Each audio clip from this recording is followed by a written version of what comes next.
to talk about right now for loose leash walking would be equipment. So right now we have Molly, and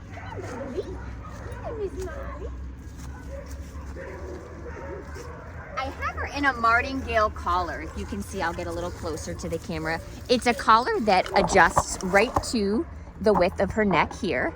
And then it has this little extra piece that allows it to hang lower than the width of her neck.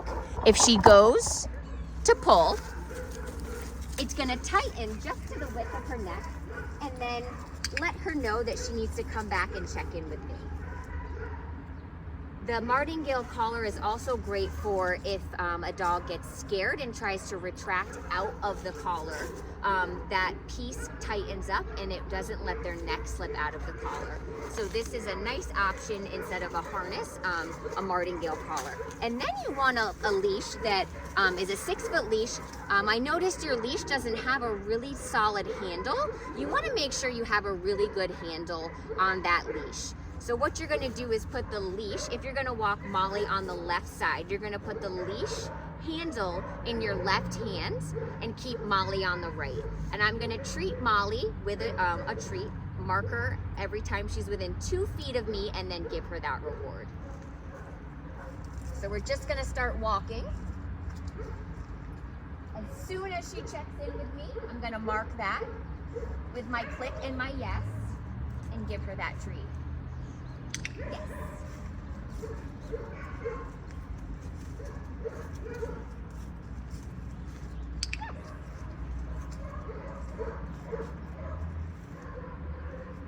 And one other thing to remember before you start your loose leash walking sessions, make sure your dog is able to smell the area you're working in before you start practicing loose leash walking.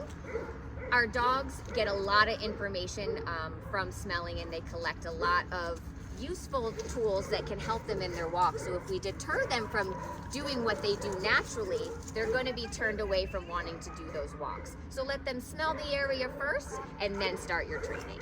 I also make sure to keep my treat pouch on the same side that Molly is on, so it's easy for me to do a quick delivery right at the seam of my pants. I want to mark Molly right when she's not ahead or behind, but right in the middle. I'm gonna do lots of changes of direction so she learns how my body moves. And if she's trying to pull this way, I'm not gonna let her go in that direction. I'm gonna wait till she reconnects with me, and we're gonna go the opposite way.